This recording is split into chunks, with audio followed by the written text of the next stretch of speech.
One of the main things that I noticed, one of the main observations that I made during NOFAP is that compulsive desire, that knack, that natural proclivity to continuously do it on a regular basis. It doesn't just diminish, it significantly diminishes. And I don't know about you guys, but I remember vividly back in those days when I used to do it. You know, there's people that come to me and say, "Oh, Ken, I do it once a week. You know, how do I stop?" And it's difficult for me to answer those questions because I was never someone that did it in moderation. I was someone that did it compulsively. We're talking minimum once a day. And I know a lot of you guys resonate with that. A lot of you guys have experienced the same. So in that sort of way, I can support you because I've experienced it, I've been through that. But when you go for a period of time of abstinence, you notice that that urge that you had, not, I wouldn't say the sexual urge dissipates completely, but the urge to continuously do it even out of boredom, it just goes down. Especially when you have other tasks to fill the void and you have a calling and a purpose and you're working towards that, and that obviously coincides with it.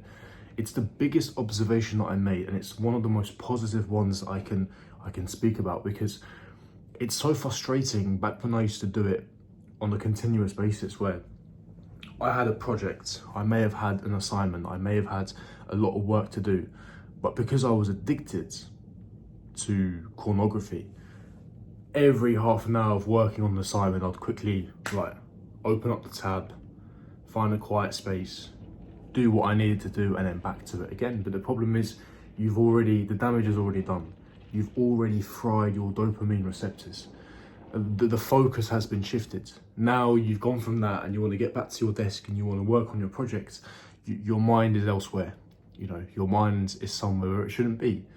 And that obviously creates an issue because you're constantly distracted from the task at hand, from what you should be doing. And it's a problem because it's going to impact your results. It's going to impact your action. It's going to impact every facet of life that you want to improve. And even at the gym, your thoughts are elsewhere. You're not present in the moment. And that's leading me on to my second point, the second observation that I made. And I found that when I quit this vice, so to speak, my attention seemed to be in the present moment. I didn't really think about the past too much, and I didn't think too much about the future. Just take action. Don't think too much. Analysis by paralysis is very common. We all suffer from that from time to time, but I find that when you're addicted, it's something that you constantly think about because you rue and reminisce over your mistakes. The past gives you depression, the future gives you anxiety. All we have is a present moment. And I always say that phrase because it's so important. It's really important because you thinking about the past is taking that precious time away that you have now. We don't have anything else apart from the present moment. And I find that with that vice, the observation that I made is that it's stealing that away from you because your mind is focusing on that filth. Your mind is focusing on the mistakes that you made. And it's why I made a video on sad music, sad boy music. Stop listening to sad songs where it makes you sit there and reflect on all the terrible things that happened. And you sit there and you think, oh my God, it's my fault. I shouldn't have done that. It's the worst energy or vibration to be in because you're attracting more negative experiences into your life. Move on. Accept the challenges, embrace the difficulty, accept the mistakes that were made. Not everything is your fault. Focus on what you have here right now in the present moment. And I find that when you quit this vice, for whatever reason, you're able to focus more on the present moment, and that knack, that compulsive urge dissipates. Now, I do want to mention, I've also had this a couple of times from a couple of subscribers. They've said to me that when they've gone for a long period of time, their libido is completely crashed, that they don't have an urge anymore. Just on a quick note, if you can hear the winds, there is a horrendous storm in the UK at the moment, so it's raining very heavily, but I digress. They're essentially saying that the urge is completely dissipated. Now, that's not a good thing either, because the whole point is, as a masculine gentleman, you're always supposed to have the urge. You have testosterone flowing through your veins. It's very normal to have a desire, to have an urge.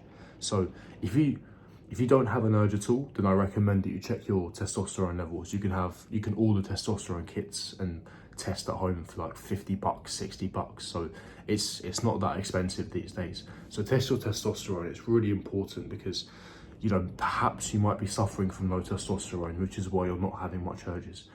People say to me, Ken, how do I get rid of the urges?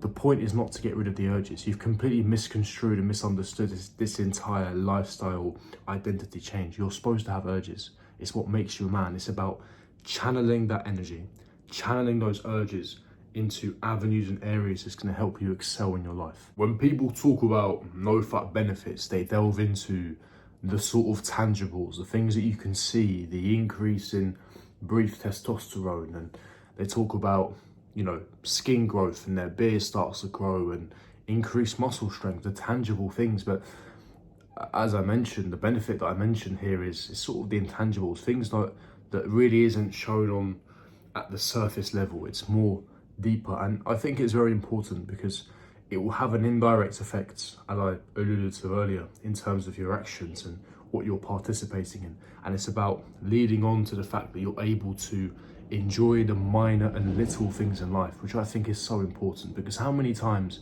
you know, you sit there and you're constantly bored. You feel as though your mind needs to be stimulated constantly with videos, with music, and you can't enjoy nature, and you're ironing and you're cleaning and you have to have a YouTube video playing on in the background.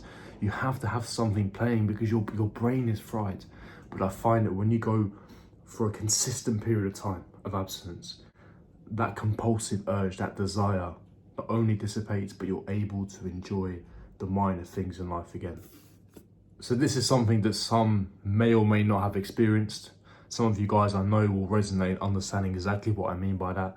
For some of you guys, they're at your beginning part of your journey. This is something you would experience 100% because I experienced this countless amount of times. It's definitely due and part of the rewiring process of the brain. So hopefully you found value in the video. Consider subscribing, hit the bell notification, leave me your thoughts and opinions in the comment section below, and I'll see all of you guys for my next video. Peace.